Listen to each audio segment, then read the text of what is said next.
நெல்லை வருகை தந்துள்ள முதலமைச்சர் மு.க.ஸ்டாலினுக்கு பொதுமக்களும் திமுக தொண்டர்களும் உற்சாக வரவேற்பு அளித்து வருகின்றனர். அந்த காட்சிகளை நாம் தற்போது பார்த்து வருகிறோம். நெல்லையில் பொருணை அருங்காட்சியகத்தை திறந்து வைக்கும் முதலமைச்சர் கிறிஸ்துமஸ் பெருவிழாவிலும் பங்கேற்க உள்ளார். இதுகுறித்த கூடுதல் விவரங்களோடு இணைகிறார் எமது செய்தியாளர் சிவகுமார். வணக்கம் சிவகுமார், முழு விவரங்களை பதிவு செய்யலாம்.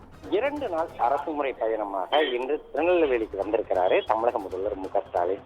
இன்று காலை 11 மணி அளவில் தூத்துக்குடி விமான நிலையம் அங்கிருந்து சாலை மார்க்கமாக திருநெல்வேலி வராரு. தற்போது திருநெல்வேலி மாவட்ட எல்லையான விஎம் சத்திரம் உள்ளிட்ட பகுதிகளுக்கு இப்போ வந்து சென்றிருக்கிறாங்க.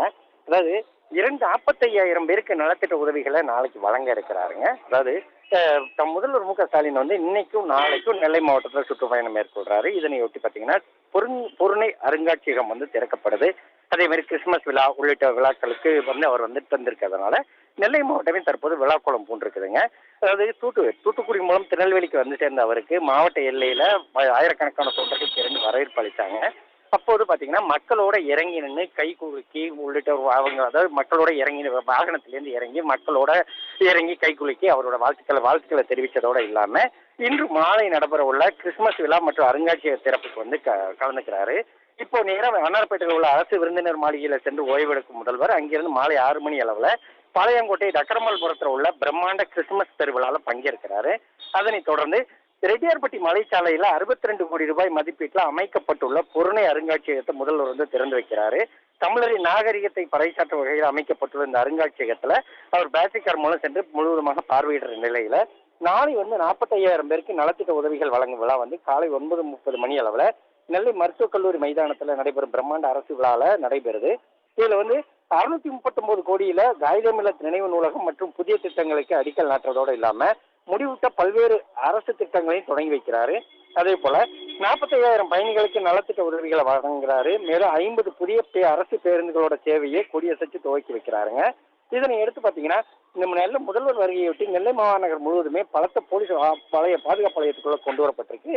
நெல்லை மாநகர போலீஸ் கமிஷனர் சந்தோஷ் அதிமானி தலைமையில நெல்லை, தென்காசி, தூத்துக்குடி, கன்னியாகுமரி, விருதுநகர் உள்ளிட்ட மாவட்டங்களை சார்ந்த 2000 போலீசார் தற்போது பாதுகாப்பு பணியில் ஈடுபடுத்தப்பட்டிருக்கிறாங்க.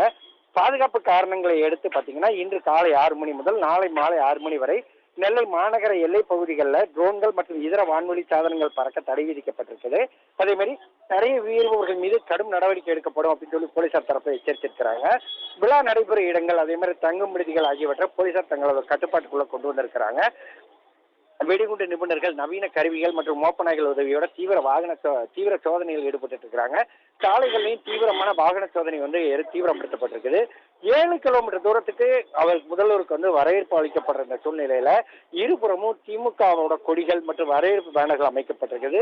விழா நடைபெறும் மேடையில சுமார் 30,000 பேர் அமரும் வகையில பிரம்மாண்ட பந்தல் அமைக்கப்பட்டிருக்குது. முதல்வர் மற்றும் அவர் செல்லக்கூடிய சாலைகள் அனைத்தும் சீரமைக்கப்பட்டு தற்போது பொலிவோட புது காட்சியாக அளிக்கின்றன. இருக்கணும். அதை என்ன பண்ணாங்கன்னா நம்ம டக்கரமல்புரம் விஎம் சத்திரம் அப்படிங்கிற பகுதியில வாகனத்துல வந்திருந்தவர் அங்க ஒரு குழந்தைக்கு பேர் சுற்று நிகழ்வு ஒண்ணு பண்ணாரு. இதுல பாத்தீங்கன்னா தற்போது அங்கிருந்து ஏறத்தாழ 7 கிலோமீட்டர் தூரம் உள்ள அந்த அரசு விருந்தினர் மாளிகைக்கு தற்போது வாகனங்கள் சென்று கொண்டு இருக்குது. மாநகர் முழுவதும் பலத்த போலீஸ் பாதுகாப்புக்கு போடப்பட்டு இருபுறம் அதாவது முதல்வரையொட்டி 4 வழி சாலைகளை தூத்துக்குடி செல்லக்கூடிய 4 வழி சாலைகள்ல ஏறத்தாழ 20 நிமிடத்திற்கு மேல போக்குவரத்து நிறுத்தப்பட்டிருந்தது. இதுல பல்வேறு பொதுமக்கள் மிகுந்த ஒரு அதிருப்தி அடைஞ்ச சூழ்நிலையில தற்போது வாகனங்கள் சீராகி அதாவது முதல்வர் சென்றதை அடுத்து தற்போது வாகனங்கள் ஒழுங்காக அமைக்கப்பட்டு அதன் அடிப்படையில் தற்போது போக்குவரத்து துவங்கி நடைபெற்று இருக்குதுங்க. விவரங்களை வழங்கியமைக்கு நன்றி சிவகுமார்.